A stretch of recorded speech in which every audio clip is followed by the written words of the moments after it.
Thank you again for choosing Trap Cadillac Chevrolet. Trap Cadillac Chevrolet has been serving South Louisiana for over 50 years. That's right, 50 years. No matter how much trap has grown, you can count on hometown feel, friendly service every time you stop it. Our unmatched service and diverse Chevrolet, Cadillac, and pre-owned inventory has set us apart as the preferred car dealer in South Louisiana. We're also known for our outstanding auto repair service, changing your oil quickly and easy financing. We promise to always give the most in your auto buying experience here at Trap Cadillac Chevrolet in Houma.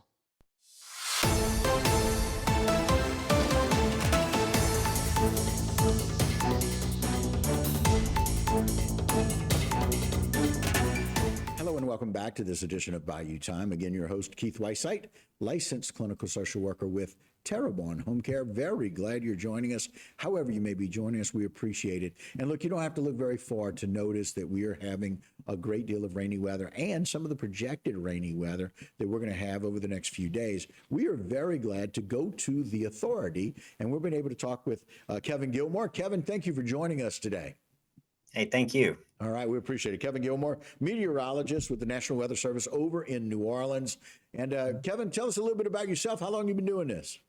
I've been doing this for around 7 years now. I started in the Weather Service up in actually Great Falls, Montana. So I'm originally from Alabama. So I'm glad to actually be back down this way. I'm no stranger to the South and all the challenges down this way, including as we've been experiencing these tropical rain showers. So I'm glad to be here. I'm glad to serve the local area. No, I appreciate it very much. I know we've been watching some of this tropical updates and we've been seeing some of these waves. Does any of this rain have anything to do with those systems?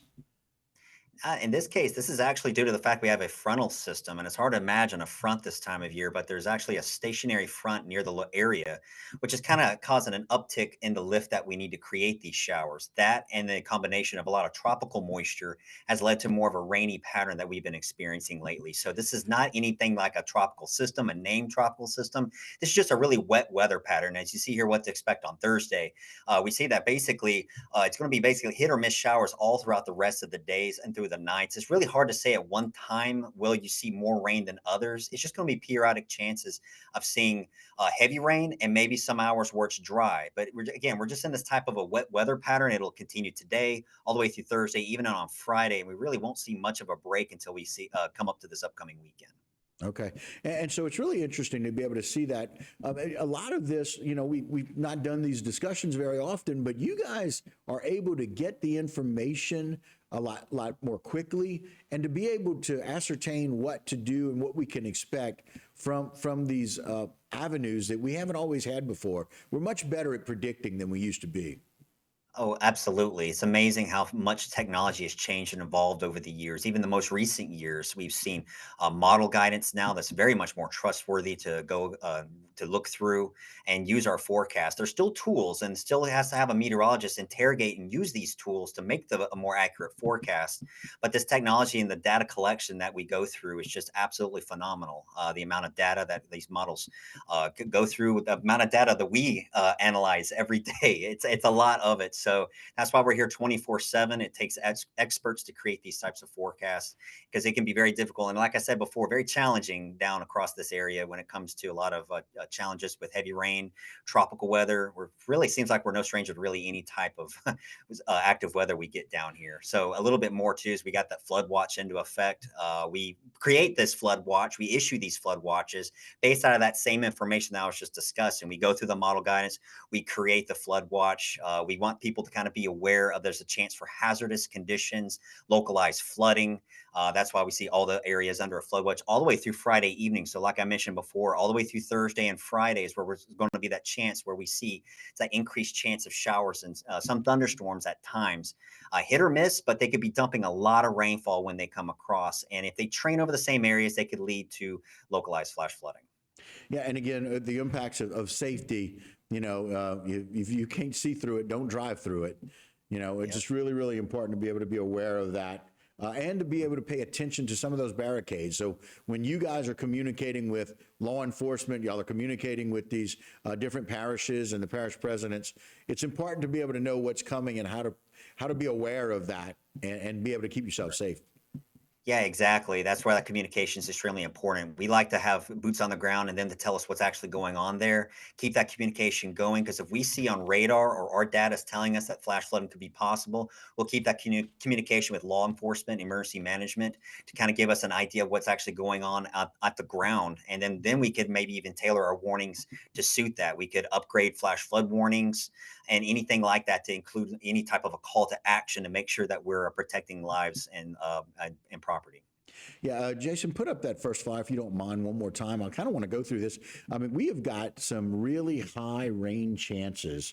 Again, they're expected. And so the probability of precipitation you see on the right side of your screen there, you can see everywhere. There's a great deal of green, but there's a lot in 85, 95, and hundreds right here in Houma that we can see that we're expecting and anticipating where, you know, as Kevin had mentioned, there are going to be some spotty showers, spotty rain, and some of those may produce a great deal of rain, which is why we have the risk for the flood watch.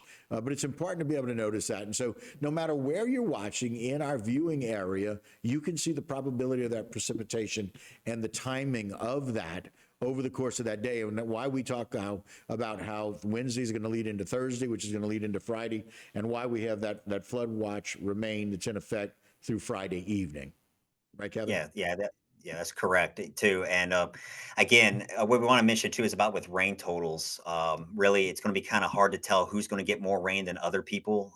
It's going to be a case where some people get upwards of 3 to 6 inches of rainfall when all said and done by Friday. Some areas may not get as much, so maybe get around 1 to 2 inches. But it doesn't matter how much you get; it's all matters about if it all comes down at one time.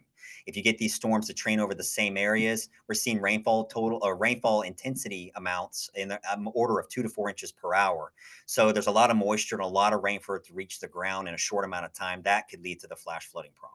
Right, and it's one of those things we need to be aware of. There's some things that we can do. We can keep our ditches clean. We can check our drainage areas. We can make sure of those kinds of things.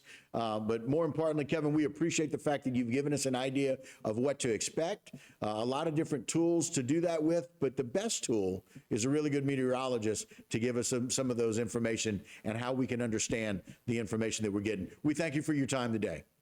Hey, thank you. All right. And that will do us for this particular segment of Bayou Time. But don't go anywhere. I have a whole lot more when we continue. Social media segment is brought to you by Terrebonne General Health System. Your health is our legacy. Rouse's, you're either local or you're not. Buick, the craft of modern luxury.